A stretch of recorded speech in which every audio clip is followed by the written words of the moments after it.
Bonjour à tous et tous, on m'appelle Steven et me voici un petit peu aujourd'hui avec du retard pour parler de l'épisode 7 de la saison 7 de Flash. Il va falloir être patient mine de rien parce que l'épisode 8 arrivera tout juste dans 2 semaines, hein, donc le 5 mai. Un épisode ma foi que l'on peut quand même qualifier de remplissage. C'est pas un épisode qui va être centré sur son intrigue principale mais sur secondaire. On va tourner pendant les 3/4 on va dire autour de Killer Frost. Et pourtant c'est vrai que d'habitude quand on dit finalement qu'un épisode est un peu là pour combler, c'est assez voilà dans un sens péjoratif. Et ben je me suis pas du tout ennuyé sur cet épisode. J'ai trouvé même plutôt agréable et plutôt sympa, et il sert même l'intrigue, hein, donc c'est pas vraiment un épisode de remplissage, hein, c'est pour ça que j'ai un peu de mal à dire ça. N'hésitez pas dans tous les cas à me dire en commentaire ce que vous en avez pensé, quelles sont vos théories pour la suite de la saison, parce que on a des infos, on a des photos de tournage pour la suite, je vais vous les montrer, et c'est vrai que il y a des choses un petit peu qui se préparent, notamment concernant Nora. D'ailleurs vous l'appelez comment la Speed Force, Nora? Moi je préfère l'appeler Nora, c'est plus symbolique. Et nous c'est parti, comme d'habitude, on se charge de parler de tout ça.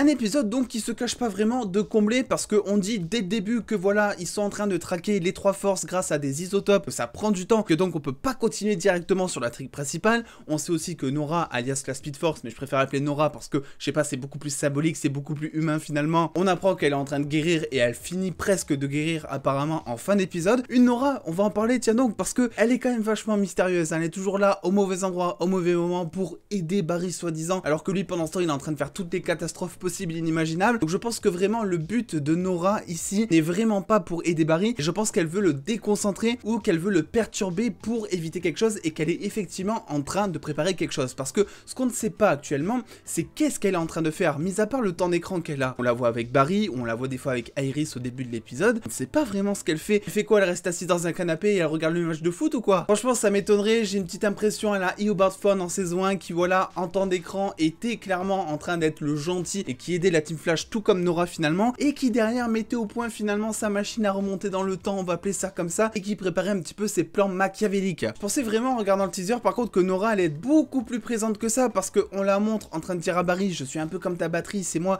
qui charge tes capacités. Je pensais vraiment qu'ils allaient jouer avec ça tout du long de l'épisode, et ça ne s'est pas fait tout bonnement, parce que les 3/4 de l'épisode sont concentrés sur Killer Frost. Enfin je sais c'est Frost, mais j'ai gardé l'habitude de l'appeler Killer Frost d'ailleurs, c'est quoi ce bordel? Et c'est pas vraiment pour me déplaire honnêtement, parce que l'épisode était plutôt cool. J'ai bien apprécié de voir Frost travailler sur elle, faire un travail finalement psychologique afin qu'elle ne puisse pas aller directement botter le cul de la flic finalement. Elle va essayer de trouver le tueur, mener son enquête. Elle tombe sur Chillblaine. Je vous avais partagé la news, effectivement l'acteur avait été casté, donc dès que je l'ai vu je savais que c'était lui dans tous les cas. Et je dois dire que pour un méchant un peu secondaire qui est juste là pour remplir le scénario, je dis ça avec des gros guillemets parce que c'est pas forcément péjoratif hein, quand je le dis ici, je trouve qu'il est plutôt pas mal. Il est assez bien développé pour le peu qu'on le voit dans l'épisode, pour le peu qu'on veut développer en tout cas. Il est même plutôt attachant, on a l'impression que c'est plus un anti-héros qu'un vrai méchant. C'est un personnage que j'ai plutôt apprécié honnêtement, et c'est un personnage avec qui ils ont pris le temps d'instaurer des dialogues. Il y a un long dialogue avec Caitlin quand même et Chillblaine dans le bar, où on va finalement se concentrer sur son personnage, sur son enfance, pourquoi est-ce qu'il veut devenir Killer Frost. Et j'ai bien aimé du coup le fait qu'il désire les pouvoirs de Killer Frost, parce que c'est pas nécessairement un truc dont on a l'habitude de voir dans Flash. Généralement c'est plus les autres speedsters qui veulent voler la vitesse de Flash, qui veulent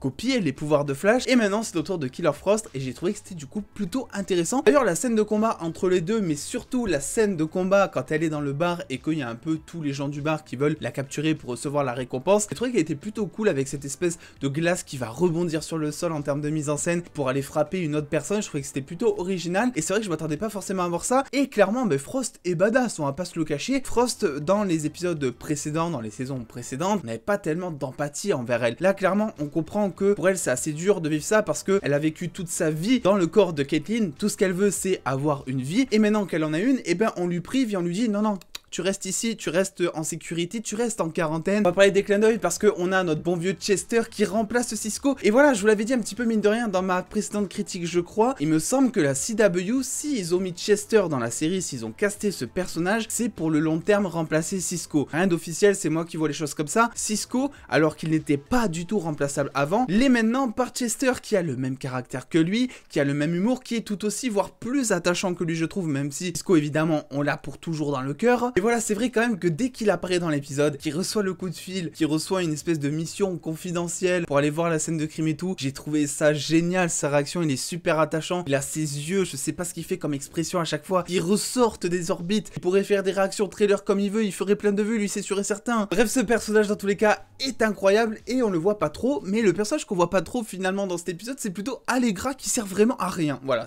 y a rien à dire de plus. Je pense que si vous voulez, quand un acteur est dans une saison de série n'importe laquelle, il signe pour tant d'épisodes. C'est comme ça qu'il est payé généralement. Je pense que du coup ils l'ont mise dans cet épisode parce qu'ils savaient pas où la mettre d'autre et effectivement ça se ressent dans l'épisode, elle est vraiment absente. Le seul truc où elle sert vraiment, on va dire, c'est à la fin quand elle va enlever la glace sur les yeux de Frost, mais même là, je me suis posé une question et peut-être que vous aussi, pourquoi est-ce que Frost ne s'enlève pas la glace elle-même? C'est ça que je ne comprends pas, c'est pas vraiment justifié dans le sens où Frost est un personnage qui a des pouvoirs de glace, elle n'arrive pas à s'enlever un truc de glace qu'elle a sur la tête, c'est pour ça que j'ai été assez surpris qu'elle le garde aussi longtemps et qu'elle soit aveuglée, voire handicapée pendant son combat contre Chilblain, parce que je me suis dit, elle va pouvoir l'enlever, non quand même? Eh ben non. Au final, on est sur une Killer Frost qui en un épisode a vachement évolué, parce qu'elle était limite dans un esprit de vengeance au début de l'épisode et dans l'épisode dernier, où elle voulait même retrouver la flic pour lui faire la peau justement, je crois qu'elle le dit au début de cet épisode aussi, et à la fin, elle s'assagit en fait, elle va directement se livrer à la police, et elle a confiance parce qu'elle n'est pas toute seule, c'est la fameuse Team Flash, son retour, qui va je pense l'aider psychologiquement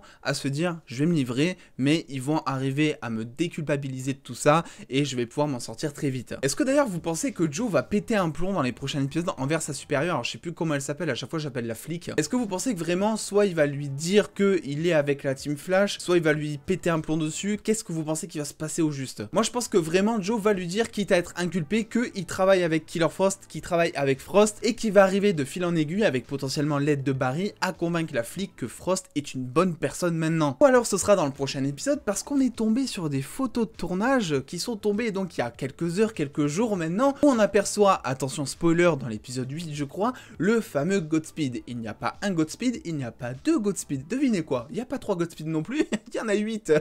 Il y a 8 Godspeed, donc c'est officiel, il reviendra bel et bien dans la saison 7 de Flash, potentiellement pas toujours en tant que grand méchant. J'imagine quand même qu'il y en a un vrai qui envoie un peu ses sbires un peu partout pour voler de la vitesse par-ci par-là, quoi, vous voyez ce que je veux dire? Mais du coup, c'est clairement pas le méchant de la première partie de saison, parce qu'on est donc sur ces 3 forces, potentiellement. Il y a des choses encore à démystifier, et j'ai hâte de voir tout ça. Godspeed, pour ma part, c'est pas vraiment un personnage qui m'accroche de ouf, on va dire. Il a été totalement décrédibilisé, je trouve, par l'espèce d'ultrason qui pousse à chaque fois. Je veux dire, c'est quoi ça? C'est juste horrible. Tu compares un Godspeed avec un Zoom, ça n'a alors strictement rien à voir en termes de charisme. Et Reverse Flash, on n'en parle pas, on le laisse où il est, sur son piédestal, bien sûr. Bref, voilà ce que je voulais vous dire un petit peu sur cet épisode que j'ai du coup regardé en retard, hein. Désolé pour tout ça, mais c'est vrai qu'il y a eu pas mal de news qui sont sorties, notamment Marvel, le trailer de Shang-Chi. J'avais plein de choses que je voulais faire en termes de théorie. J'espère que mine de rien, ça vous va que je fasse ça un petit peu en retard. N'hésitez pas à lâcher le petit pouce bleu pour me le faire savoir sinon. N'oubliez pas d'aller checker sur les réseaux sociaux, et je le rappelle, il y a un concours en ce moment où je vous fais gagner 2 steelbooks, la merveilleuse et sublime Snyder Cut. C'est encore le moment de participer, n'hésitez surtout pas à aller checker là-bas. On se retrouve très vite pour une prochaine vidéo, et en attendant les dos, prenez soin de vous, faites-vous bien kiffer,